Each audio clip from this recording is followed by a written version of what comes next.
हैं भारत के राष्ट्रपति के बारे में, है ना।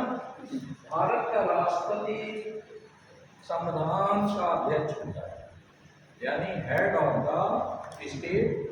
राज्य का अध्यक्ष है, हेड ऑफ द कॉन्स्टिट्यूशन है, और हेड ऑफ द एग्जीक्यूटिव, यानी संघ का प्रधान है, संघ का मुखिया है, राज्य का मुखिया है और संविधान का भी मुखिया है। और इसके अलावा हमारी जो कार्यपालिका है, जो संघीय कार्यपालिका, इसका भी मुखिया है।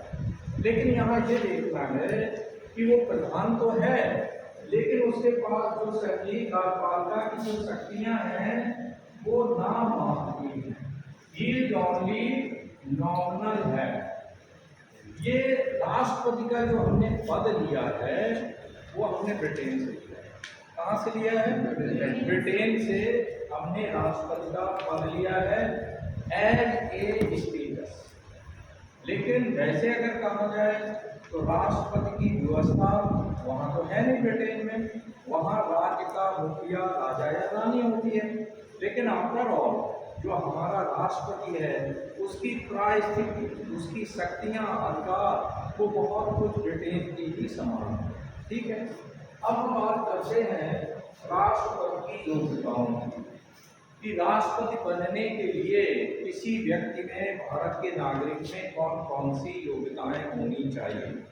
तो नंबर एक ये है कि वह भारत का नागरिक, भारत का नागरिक हो।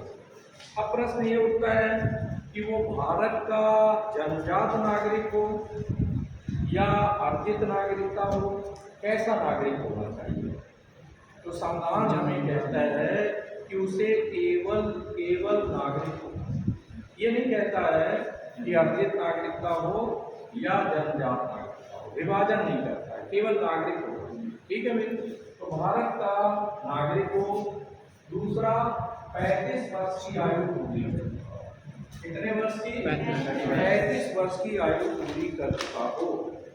मोस्टली जो हमारे संवैधानिक पद हैं उनमें पदाधिकारियों के लिए आयु 35 वर्ष की रखी गई। जैसे उपराष्ट्रपति के लिए 35 वर्ष है, राज्यपाल बनने के लिए 35 वर्ष है, लेकिन प्रधानमंत्री के लिए 25 वर्ष है। राज्यसभा में सदस्य बनने के लिए 30 वर्ष है, विधान परिषद के लिए 30 वर्ष है। ये आयु वगैरह, ये इस पर क्वेश्चन प्राय आते हैं तो आपको याद है। तो 35 वर्ष की आयु पूरी करता है। दूसरा एक प्रश्न आता है कि उसमें लोकसभा का सदस्य बनने की योग्यता हो। किसका सदस्य बनने की योग्यता हो? अब एग्जामिनेशन में कभी क्वेश्चन पूछा जाता है, उसमें लिख दिया जाता है आपको भटकाने के लिए कि राष्ट्रपति बनने के लिए संसद के सदस्य बनने की योग्यता होनी चाहिए। तो ये गलत हो जाए। कौन सा आप ऑप्शन चुनेंगे कि उसमें केवल और केवल लोकसभा का सदस्य बनने की योग्यता होनी चाहिए, क्योंकि संसद में राज्यसभा भी आती है, तो इन दैट केस वो गलत हो जाए। ठीक है भाई, इसके अलावा लाभ के पद पर न हो, अगर कहीं सरकारी सेवा वगैरह में हो तो जाहिर है उसे वो छोड़ देना चाहिए, नहीं होना चाहिए के साथ ही, है ना। तो ये योग्यताएं हैं। इसके बाद ये है कि इसका निर्वाचन कैसे, राष्ट्रपति का निर्वाचन कौन लोग करते हैं। इलेक्टोरल कॉलेज जो है वो किससे बनता है? किन लोगों से बनता है ना। तो यहाँ हम आप देखते हैं कि राष्ट्रपति के निर्वाचन में चूंकि अप्रत्यक्ष निर्वाचन होता है। कैसे होता है निर्वाचन? अप्रत्यक्ष रूप से राष्ट्रपति का निर्वाचन होता है, यानी जिन लोगों को हम चुनते हैं वो सारे प्रतिनिधि जो है वो राष्ट्रपति के निर्वाचन में भाग लेते हैं। अब हम किन्हें चुनते हैं? हम लोकसभा के सदस्यों को चुनते हैं, राज्यसभा के सदस्यों को चुनते हैं, और इसके अलावा राज्यों की विधान सभाओं के सदस्यों को चुनते हैं। ठीक है, तो आपको याद रखना है कि राष्ट्रपति के निर्वाचन का जो इलेक्टोरल कॉलेज या जिसे हम कहें निर्वाचक मंडल, वो लोकसभा, राज्यसभा एवं राज्यों की विधान सभाओं के सदस्यों से मिलकर बनता है। लोकसभा, राज्यसभा एवं राज्यों की विधान सभाओं के केवल निर्वाचित सदस्य। आपको एग्जाम में आएगा, क्या सभी सदस्य भाग लेते हैं? तो आप इसको नहीं चुनेंगे। फिर एक और भटकाने के लिए आता है कि लोकसभा, राज्यसभा एवं राज्यों के विधानमंडलों के सदस्य, वो भी आप गलत कर देंगे, क्योंकि विधानमंडल में राज्यपाल और विधान परिषद भी आता है, वो तो नहीं भाग लेंगे। तो केवल और केवल विधानसभा आप ऑप्ट करेंगे, ठीक है भाई। लोकसभा, राज्यसभा एवं राज्यों की विधानसभाओं के केवल निर्वाचित सदस्य। और इसके अलावा आप देखें, दो संघीय क्षेत्र भी हैं, दिल्ली और पांडिचेरी, है ना भाई। तो दिल्ली और पांडिचेरी की जो विधानसभा है, इसके सदस्य भी जो है भाग लेंगे, ठीक है भाई। निर्वाचित सदस्य इसके भी भाग लेंगे राष्ट्रपति के निर्वाचन। अब राष्ट्रपति का निर्वाचन होता कैसे? आपको अगर राष्ट्रपति के पद के लिए खड़ा होना है तो आपको 15,000 रुपये जमानत राशि चाहिए। जी सर। कितनी? 15,000। 15,000। और आप देखें 40 जो मेंबर हैं लोकसभा के, वो अनुमोदन करें। कितने? 40। और 40 मेंबर अनुमोदन करेंगे जब आप पद के लिए खड़े होंगे। इतने लोग जब आपका अनुमोदन करेंगे तभी आप इलेक्शन में फाइट कर सकते हैं। क्लियर? कितने सदस्य? 40 सदस्य। 40 सदस्यों का उसमें परिवारता होनी चाहिए, है ना। अब आप देखते हैं कि राष्ट्रपति का निर्वाचन कैसे होता है। तो ये याद रखना है कि राष्ट्रपति का जो निर्वाचन है वो अप्रत्यक्ष रूप से होता है। कैसे होता है? अप्रत्यक्ष रूप से होता है ना। डायरेक्ट नहीं होता है, जनता डायरेक्ट उनके इलेक्शन में भाग नहीं लेती। राष्ट्रपति के निर्वाचन की जो प्रणाली है वो आनुपातिक है। एक वर्ड ये याद रखेंगे, आनुपातिक। एकल संक्रमणीय यानी सिंगल ट्रांसफरेबल वोट सिस्टम। एकल संक्रमणीय मत प्रणाली, है ना। ये सिंगल ट्रांसफरेबल वोट सिस्टम क्या होता है? इसके अंतर्गत क्या होता है कि जब राष्ट्रपति के इलेक्शन में जो लोग खड़े होते हैं तो हम केवल वरीयता चुनते हैं। क्या करते हैं? वरीयता देंगे। जैसे सपोज दैट 3 कैंडिडेट राष्ट्रपति के इलेक्शन में खड़े हुए हैं, A, B और C, मान लो 4, ठीक है। ये एकल संक्रमणीय मत प्रणाली क्या है, इसे समझना है। क्योंकि टिपिकल वर्ड है, मान लो नहीं समझ पा रहे हैं, तो इन दैट केस इसे समझना है कि मान लीजिए सभी को आप वोट देंगे, किसी एक को नहीं देंगे, सबको देंगे और वरीयताएं देंगे। तो इसमें आप देखें, आपने A को दूसरी वरीयता दी, B को आपने तीसरी वरीयता दी, C को आपने पहली वरीयता दी और D को आपने चौथी वरीयता दी, ठीक है। इस तरह हम वरीयताएं देते हैं, प्रेफरेंसेस देते हैं, और जो फर्स्ट प्रेफरेंसेस जिस कैंडिडेट को ज्यादा मिल जाते हैं वो राष्ट्रपति बन जाता है। राष्ट्रपति के निर्वाचन का कोटा कैसे निकलता है? कोटा भी हमको समझना है कि राष्ट्रपति के निर्वाचन का कोटा क्या है। तो आप देखें, कोटा इसको नोट करें। राष्ट्रपति के निर्वाचन के कोटे का क्या सूत्र है? इसमें है टोटल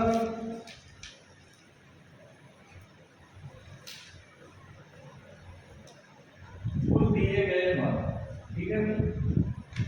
यहाँ टोटल मार्क्स जाएंगे, फिर यहाँ कुल सदस्य यानी कुल प्रतिनिधि हो जाएंगे, यानी कुल दिए गए मत और कुल प्रतिनिधि। अब आप देखें, अब यहाँ पर एक तो ये जो कुल प्रतिनिधि खड़े हो रहे हैं, इसमें हम +1 कर देंगे, +1। और जब जो फाइनल रिजल्ट आएगा उसमें भी +1 कर देंगे, ठीक है। यानी कुल दिए गए मत यानी जितने मत पड़े, और उसके बाद कुल प्रतिनिधि कितने खड़े हुए और उसमें एक जोड़ देंगे, ठीक है। और उसके बाद जो रिजल्ट आएगा उसमें एक जोड़ देंगे तो ये कोटा निकल आएगा। इस कोटे को हेयर पद्धति कहा जाता है, हेयर प्रणाली कहा जाता है। क्या कहा जाता है? हेयर प्रणाली। याद रखना है, कंपटीशन में बहुत पूछा जाता है कि राष्ट्रपति के जो चुनाव की प्रणाली है वो क्या कहलाती है? हेयर प्रणाली, है ना, हेयर प्रणाली कहलाती है। अब सपोज है कि टोटल वोट जो है वो 10,000 होते हैं। कितने? और एग्जाम्पल समझाने के लिए 10,000 मत पड़े। यहाँ पर कैंडिडेट 4 खड़े हुए थे, उसमें एक हमने जोड़ दिया, है ना, तो पता लगा 5 हो गया। 5 का हमने भाग किया 2000, तो कितने? 2000 मत हो गया। इसमें प्लस 1 कर दिया तो पता ये लगा कि इसको 2001 मत मिल जाएंगे, वो राष्ट्रपति बन जाए। ठीक है। और इसमें ये याद रखना है कि जो वरीयताएं हैं, कई बार फर्स्ट वरीयता से ही राष्ट्रपति चुन लिया जाता है और कभी कभी सेकंड को भी काउंट करना पड़ता है ना। तो ये देखें राष्ट्रपति के चुनने का तरीका है। अब आता है कि राष्ट्रपति की स्थिति क्या है। इसके बारे में डॉक्टर भीमराव अम्बेडकर जी ने कहा था कि हमारे राष्ट्रपति की स्थिति बहुत कुछ ब्रिटेन के राजा एवं रानी के समान है। वो केवल नाम मात्र का मुखिया है ना, he is only nominal act. वास्तविक शक्तियां मंत्रिमंडल के पास है, प्रधानमंत्री के पास है, लेकिन वो नाम मात्र का मुखिया है। हालांकि सारे टाइटल उसी को जाते हैं। हेड ऑफ द स्टेट है, हेड ऑफ द कॉन्स्टिट्यूशन है, हेड ऑफ द एग्जीक्यूटिव है, कार्यपालिका का भी मुखिया है, सरकार का भी वो मुखिया है। याद रखना, अभी G20 हुआ था, जो भी तमाम विदेशी प्रतिनिधिमंडल आते हैं, जो भी वार्ताएं होती, संधियां होती, उसमें जो लेटर निर्गत किए जाते हैं वो सभी महामहिम राष्ट्रपति के नाम से ही निर्गत किए जाते हैं। साइड में संबंधित विभाग के मंत्री के साइन है ना, बाकी उसी के नाम निर्गत करता। तो चले हम आप देखें, परिस्थिति ये है कि नाम मात्र का मुखिया है, लेकिन वास्तव में वो हमारा संवैधानिक मुखिया है। अब आता है जो सबसे महत्वपूर्ण भाग है कि उसे हटाया कैसे, पदच्युत कैसे किया जा सकता है। पदच्युत कैसे किया जा सकता है राष्ट्रपति को? तो यहाँ हम आप देखेंगे कि राष्ट्रपति को पदच्युत करने का है नंबर 1 तरीका है महाभियोग। कि महाभियोग के द्वारा राष्ट्रपति को हटाया जा सकता है, महाभियोग द्वारा, इम्पीचमेंट, है ना। ये महाभियोग कैसे, किस तरह से महाभियोग होगा? इसमें यह है कि करीबन जो है 2/3 मेंबर्स जो है लोकसभा में, और याद रखना कि दोनों सदन इसमें इन्वॉल्व होते हैं। अगर पहले प्रस्ताव किसी एक सदन में लाया जाएगा, मान लीजिए लोकसभा में प्रस्ताव लाया गया, तो फिर जो सुनवाई है वो राज्यसभा करेगी, है ना। एक में प्रस्ताव लाया जाएगा, दूसरे में सुनवाई होगी कि ये जस्टिफाई किया जाएगा कि ये सही है या नहीं है, उसको पदच्युत करना। तो महाभियोग प्रस्ताव जो है वो किसी भी सदन में लाया जा सकता है। 2/3 बहुमत से अगर मत उसके अगेंस्ट में पड़ जाते हैं तो राष्ट्रपति को पद त्यागना होगा। दूसरा तरीका यह है कि वो त्याग कर सकते हैं, क्या है भाई, स्वेच्छा से वो त्याग पत्र दे दें। तीसरा कारण क्या है, तीसरा किस तरीके से वो पद पर हो सकता है? मृत्यु हो हाँ, कि उसकी मृत्यु ही हो जाए, तो इन दैट केस जो है हमारा राष्ट्रपति स्वतः जो है पद खाली हो जाए। ठीक है भाई। अब हम आप देखते हैं कि राष्ट्रपति को अधिकार एवं शक्तियां कहते हैं। राष्ट्रपति के पास किन अधिकार एवं शक्तियों का राष्ट्रपति उपभोग करता है? तो यहाँ पर अधिकार एवं शक्तियां, अधिकार एवं शक्तियां, आप देखें कि राष्ट्रपति के अधिकार एवं शक्तियों को मूलतः हम मोटे 2 भागों में बांट सकते हैं। नंबर 1 सामान्य कालीन शक्तियां, सामान्य कालीन, ठीक है जी। सामान्यकालीन शक्तियां। और नंबर 2 आपातकालीन शक्तियां। आपातकालीन शक्तियां, सामान्यकालीन शक्तियां और आपातकालीन शक्तियां।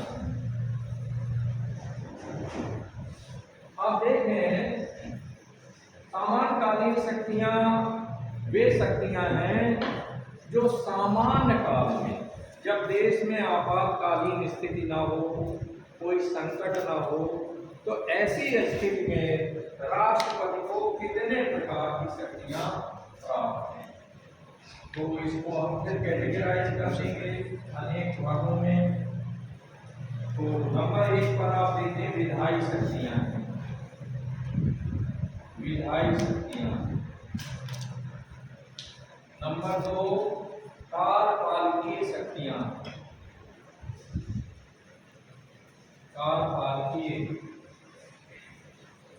नंबर 3 वित्तीय शक्तियां।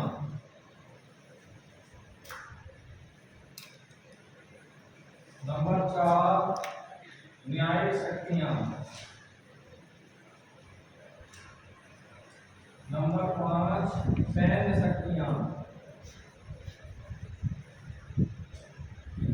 और नेक्स्ट है सैन्य के बाद विदेश संबंधी शक्तियां, विदेश नीति से जुड़ी हुई शक्तियां। ठीक है। तो आप देखें, इसके अलावा आप देखें कि फिर नंबर 2 पर आता है आपातकालीन शक्तियां।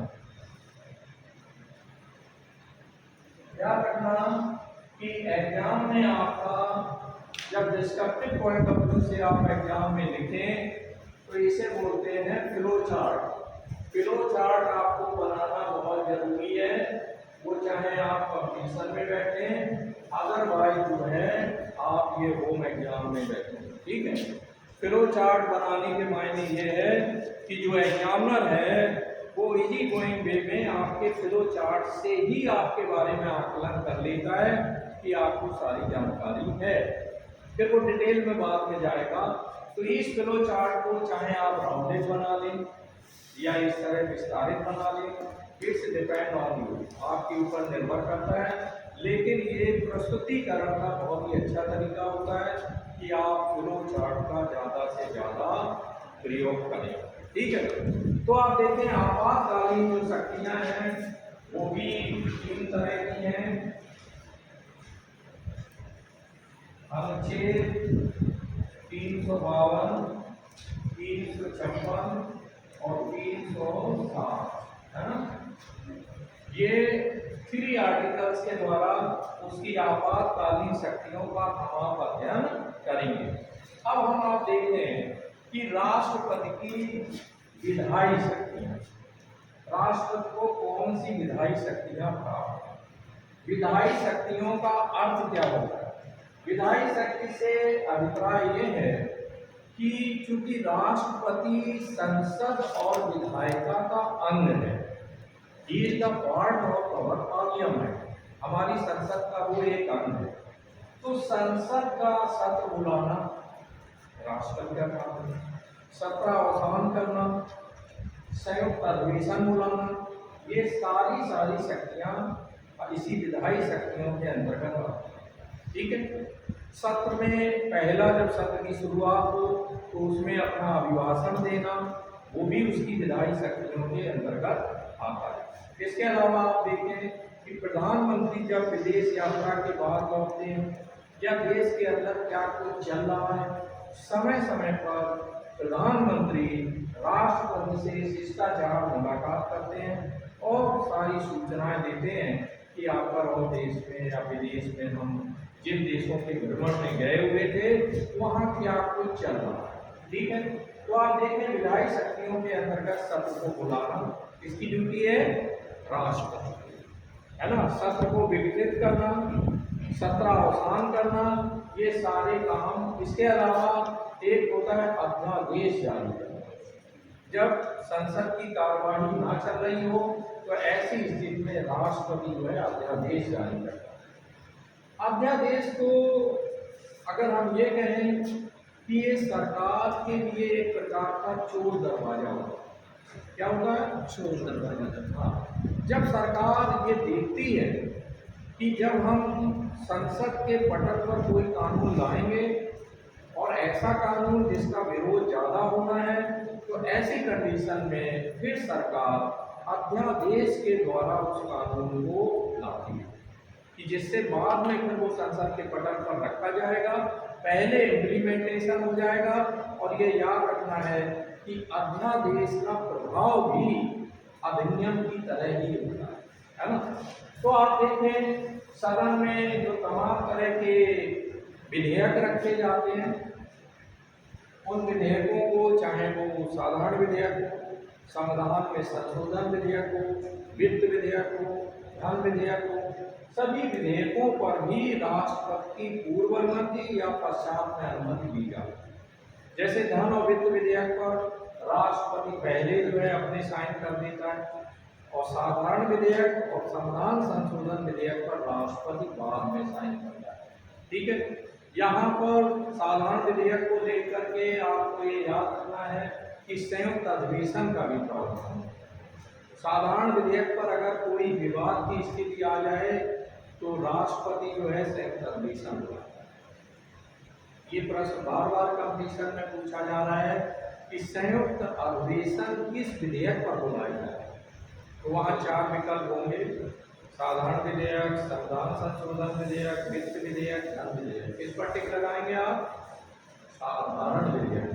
केवल साधारण विधेयक पर ही राष्ट्रपति संयुक्त अधिवेशन, ज्वाइंट सेशन।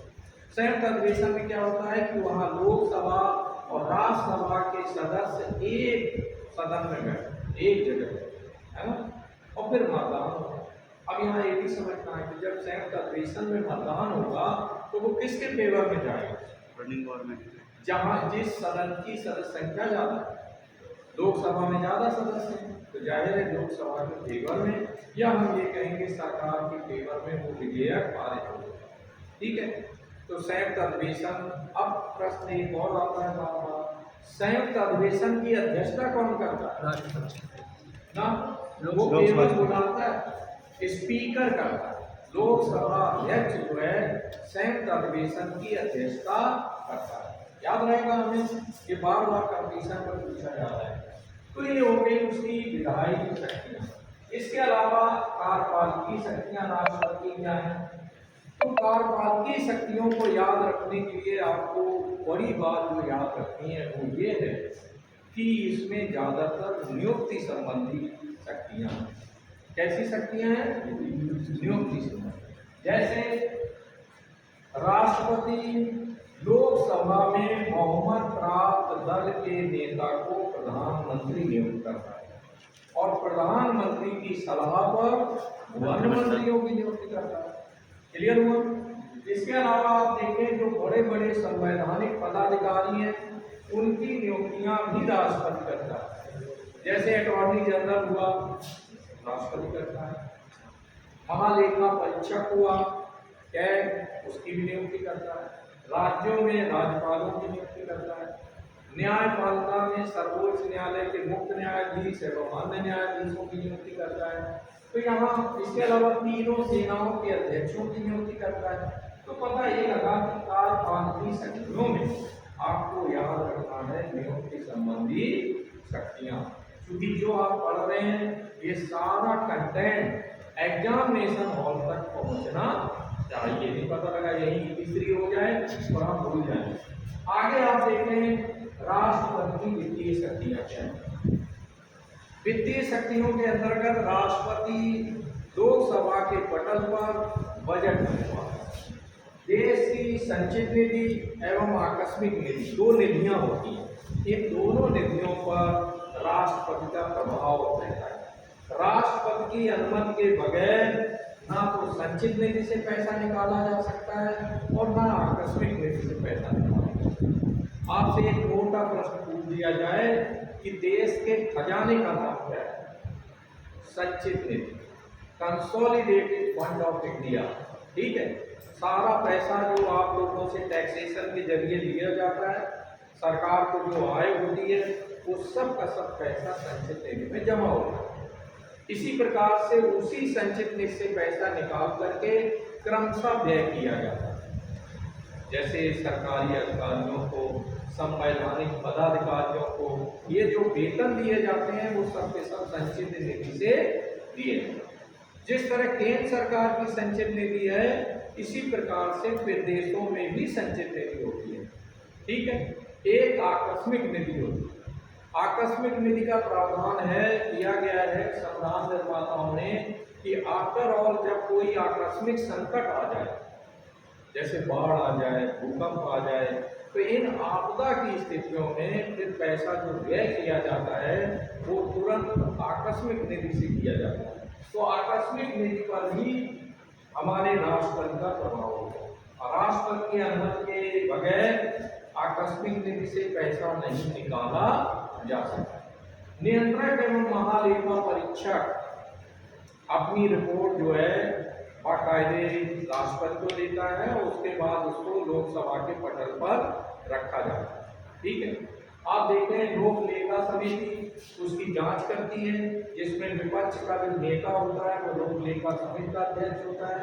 तो आप देखें वित्तीय शक्तियों में, इसके अलावा आप देखें वित्त आयोग है, अनुच्छेद 280 में वित्त आयोग का प्रावधान किया गया है। तो वित्त आयोग के अध्यक्ष की नियुक्ति भी कौन करता है? हमारा राष्ट्रपति करता है। तो आप देखें, और ये भी याद रखना है कि वित्त विधेयक एवं धन विधेयक, इन दोनों विधेयकों पर राष्ट्रपति के पहले साइन करा लिए जाते हैं। अब आप कहें कि पहले साइन क्यों करा दिए जाते हैं? तो इसका रीजन ये है कि कहीं कोई आपत्ति ना लगा दे राष्ट्रपति, इसलिए पूर्व में ही उनके साइन करा लिए जाते हैं। फिर वित्त एवं धन विधेयक को संसद के पटल पर लोकसभा में पहले प्रस्तुत किया जाता है। वित्त विधेयक एवं धन विधेयक पहले लोकसभा में प्रस्तुत किया जाता है। राज्यसभा केवल उसे 14 दिन तक रोक के रख सकती है। कितने समय तक? 14 दिन तक ओनली रोक के रख सकती है। 15वें दिन उसका सिंगल ऑपरेशन हो जाएगा और वो लोकसभा द्वारा ही पारित मान लिया जाएगा। तो आप देखें कि वित्तीय शक्तियां ये हमारे राष्ट्रपति को प्राप्त हैं। सदन के पटल पर बजट रखवाना वित्त मंत्री के द्वारा, ये सारा है। इसके अलावा आप देखें राष्ट्रपति को न्यायिक शक्तियां प्राप्त हैं। न्यायिक शक्तियों के अंतर्गत वो अपराधियों के मृत्यु दंड को माफ कर सकता है, मृत्यु दंड को आजीवन कारावास में बदल सकता है, आजीवन कारावास को कुछ वर्षों की सजा में तब्दील कर सकता है। ये राष्ट्रपति को शक्ति प्राप्त है। लेकिन ये बात बहुत ध्यान देने की है कि राष्ट्रपति अपराधियों को क्षमादान केवल ऐसे अपराधियों को क्षमादान देगा जिन्होंने संघ सूची के किसी विषय पर अपराध किया हो। किस पर? संघ सूची में 97 सब्जेक्ट्स हैं, तो 97 विषयों पर इनमें से अगर किसी विषय पर उसने अपराध किया है, राष्ट्र सूची के विषयों में वो क्षमादान नहीं देगा, वहां क्षमादान राज्यपाल देगा। कितनी सूचियां हैं? तीन सूचियां, संघ सूची, राष्ट्र सूची और संवर्ती सूची। तो हमें ये याद रखना है, जैसे संघ सूची में प्रधानमंत्री आता है, तो प्रधानमंत्री जैसे हमने पूर्व में देखा है कि बाकायदे इंदिरा जी की हत्या उनके अंगरक्षकों ने कर दी, फिर उनको सजाएं हुई, कई को मृत्यु दंड दिया गया। तो वो अपना आवेदन जो है राष्ट्रपति के समक्ष रख सकते हैं, है ना। इसके अलावा आप देखें राजीव गांधी की हत्या लिप्त आतंकवादियों ने की, उनमें से कई को फांसी की सजा दी गई, कई अपराधियों ने बाकायदे जो है राष्ट्रपति के यहाँ आवेदन किया कि उन्हें क्षमादान दे दिया जाए। तो ऐसी, और एक बात पीछे ये भी समझना है कि राष्ट्रपति किसी भी व्यक्ति को क्षमादान की का पूरी शक्ति नहीं रखता है। पर्दे के पीछे पूरा प्रोसीजर जो है वो गृह मंत्रालय तय करता है। कौन करता है? गृह मंत्रालय। याद रखना कि राष्ट्रपति द्वारा लिए गए किसी भी निर्णय के लिए उसे दोषी नहीं ठहराया जा सकता। क्यों नहीं ठहराया जा सकता है? ब्रिटेन के संविधान के बारे में कहा जाता है कि कोई गलती नहीं करता। A king can do no mistake. राजा कोई गलती नहीं करता। तो इसकी वजह क्या है? क्योंकि राजा कोई काम नहीं करता। गलतियां कब होती हैं? जब हम काम करते हैं। क्योंकि राष्ट्रपति खुद में कोई काम ही नहीं करता, सारा काम मंत्रिमंडल करता है। जो भी निर्णय लिए जाते हैं नीचे संबंधित मंत्री के साइन कराए जाते हैं। अगर गृह मंत्रालय ने निर्णय लेके आगे फाइल बढ़ाई है राष्ट्रपति के पास, तो पहले गृह मंत्री के साइड में साइन होंगे, फिर राष्ट्रपति करेंगे। ठीक है, तो इसलिए राष्ट्रपति को किसी निर्णय के लिए अपराधी या दोषी नहीं ठहराया जा सकता। क्लियर?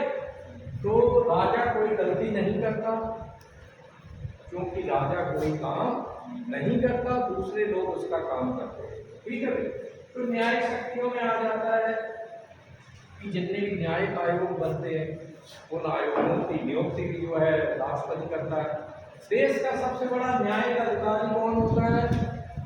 Attorney general.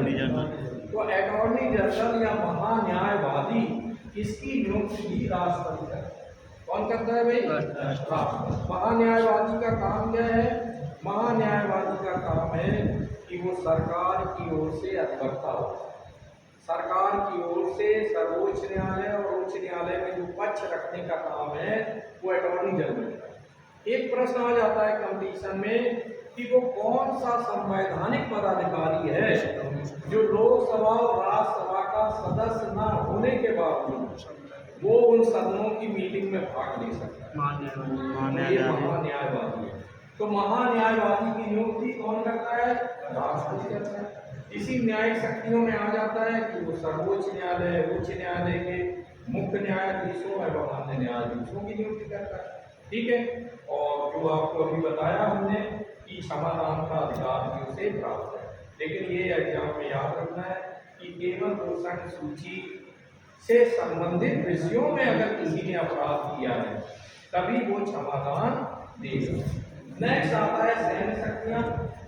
वो तीनों सेनाओं का अध्यक्ष होता है। तीनों जो सेनाएं हैं, थल सेना, वायु सेना, जल सेना, इन तीनों सेनाओं का प्रधान सेनापति यानी सुप्रीम कमांडर होता है। ठीक है, और तीनों सेनाएं उसके आदेशानुसार काम करती हैं। राष्ट्रपति को सलाह देने के लिए रक्षा मंत्रालय होता है ना। यहाँ भी याद रखिए, युद्ध एवं संधि की घोषणा राष्ट्रपति करता है, लेकिन कौन करता है? वास्तव में कौन करता है? रक्षा मंत्रालय करेगा, संसद करेगी।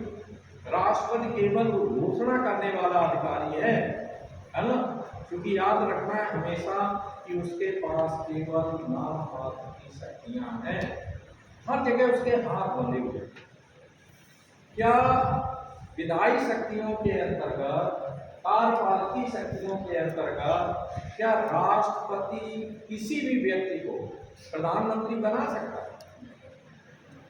वहां संविधान से वो बंधा हुआ है कि वो उसी व्यक्ति को प्रधानमंत्री बनने का न्योता देता है जो कि किसी दल का बहुमत प्राप्त दल का नेता हो या दलों का नेता हो।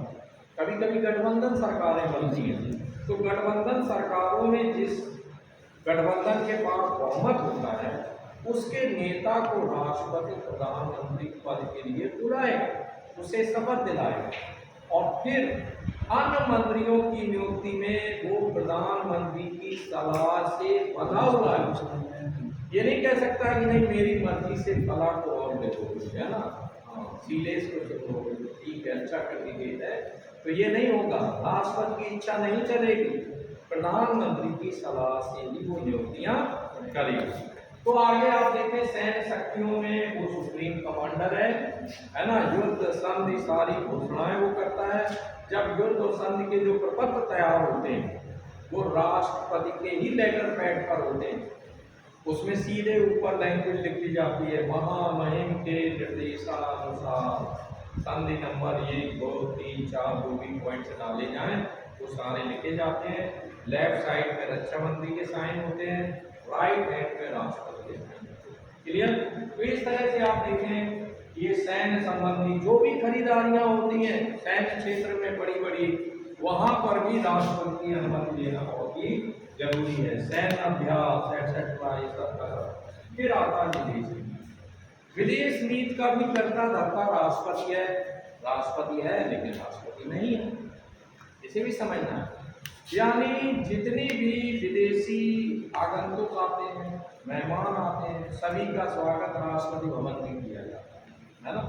राष्ट्रपति भवन में बाकायदे परेड कराई जाएगी, उनको एक शिष्टाचार सम्मान दिया जाएगा, और किसी भी देश के साथ जो संधि होगी किसी भी तरह की, आप देखते हैं अंतर्राष्ट्रीय लेवल पर हमारी सरकार अनेक प्रकार की संधियां करती रहती है, सैन्य संधियां, वैज्ञानिक तकनीकी संबंधी संधियां, इन सारी संधियों में राष्ट्रपति की पूर्व अनुमति जरूरी है।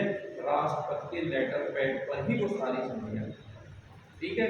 तो इस तरह से आप देख रहे हैं कि विदेश नीति में जितने भी एम्बेसडर विदेश से हमारे देश में नियुक्त किए जाते हैं, सभी को प्राधिकार पत्र जो है वो हमारा राष्ट्रपति सौंपता है एक बार। और जो भी देश से हमारे राजदूत एम्बेसडर दूसरे देशों में भेजे जाते हैं, उनको भी नियुक्ति पत्र जो है वो राष्ट्रपति द्वारा जारी किए जाते हैं।